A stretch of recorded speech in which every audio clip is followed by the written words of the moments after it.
So immersive audio, it's what's next. That's the subject of today's Panasonic Tech Talk. Welcome everyone. My name's Tom Dunn, the director of our Global Audio Solutions Business Unit. And my special guests today are Mark Casvant, Senior VP, Global Brand and Business Development. And from Dolby, Brett Crockett, the VP of Sound Technology and their R&D team. Welcome, Mark. Welcome, Brett. Nice to see you, Tom. Great to be here. And it's exciting to have both of you here today and share with the world the fact that we're doing some fun stuff.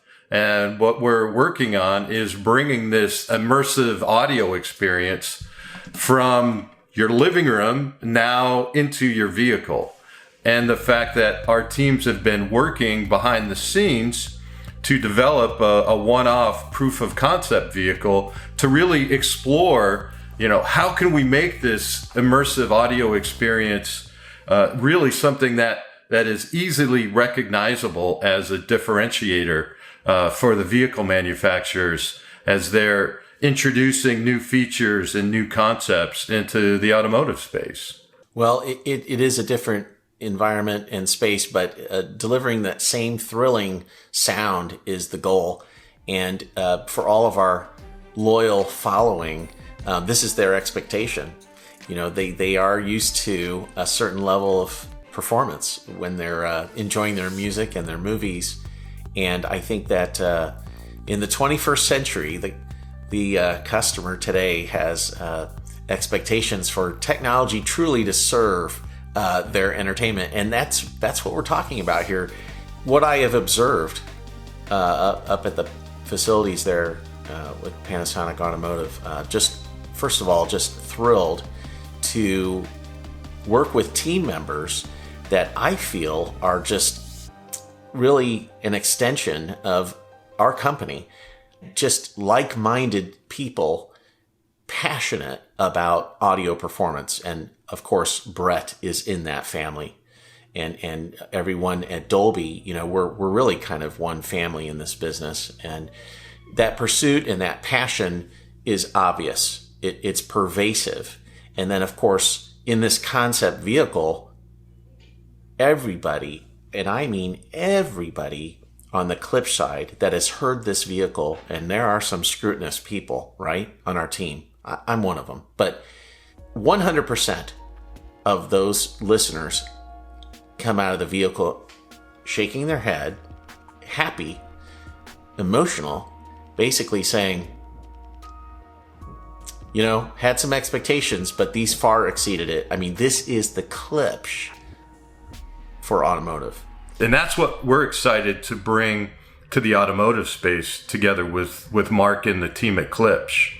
When we learned about Dolby Atmos music, it was really something that I was gravitating towards very quickly, because Panasonic Automotive and our ELS Studio 3D systems, we've been experiencing discrete, high resolution multi-channel in the vehicle for nearly 2 decades now.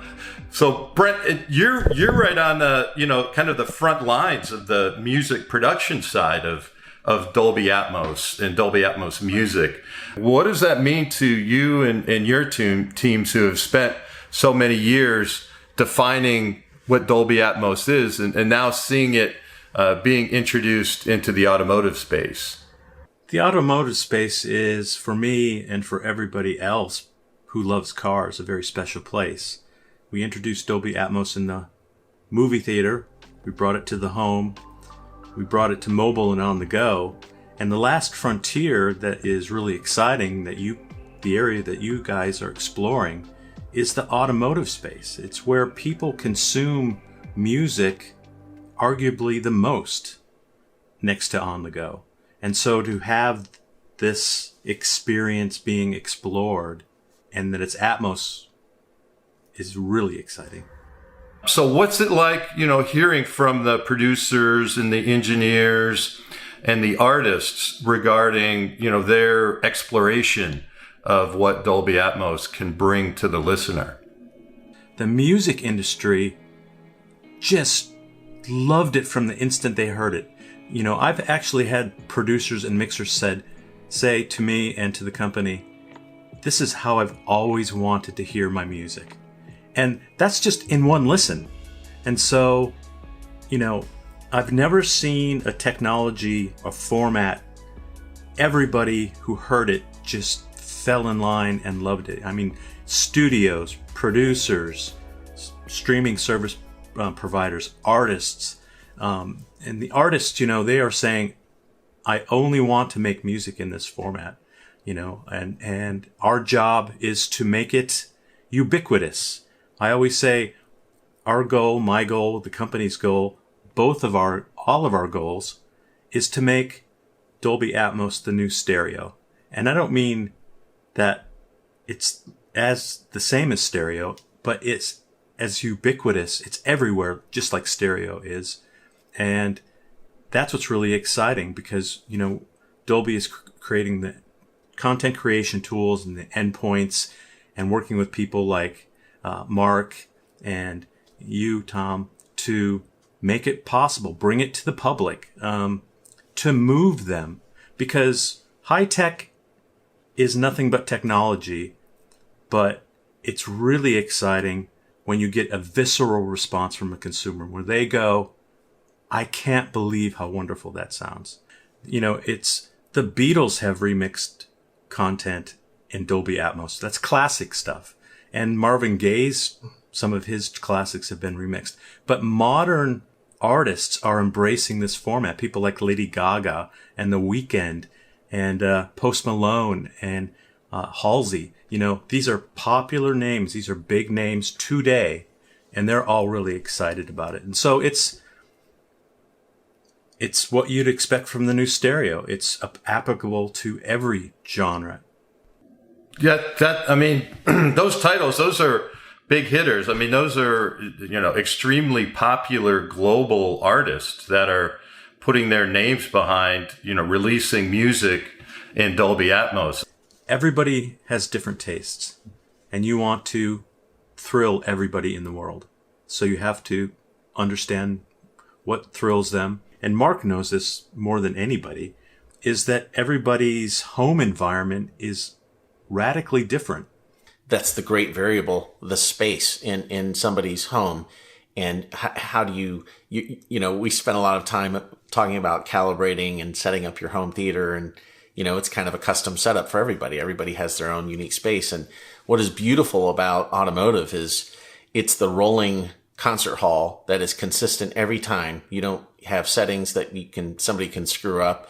You know, you get in the vehicle, you turn on the ignition, and the only thing I'm concerned about is, you know, how once I'm driving, that my 13-year-old catches me when I'm weak and I can't grab my phone. She grabs my phone. She takes over the playlist. You know, that's the only thing we got to figure that out somehow.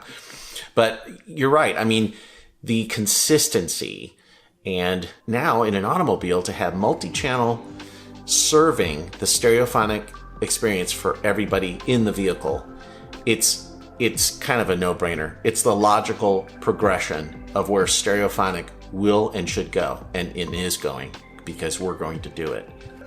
I think it's a breakthrough time for the car, because if you think about it, 10 years ago, not even, maybe even 5 years ago, your car wasn't as software driven as it is, where you can have a software music player. And now your car comes with a data plan. And that data plan is high data rate.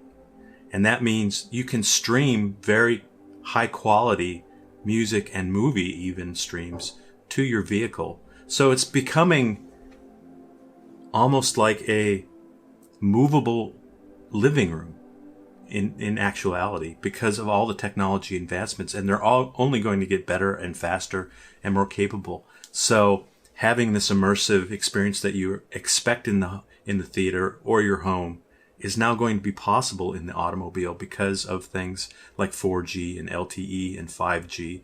Yeah, the available anywhere and any time of content now, whether it's video or audio, it's really created a sense of freedom.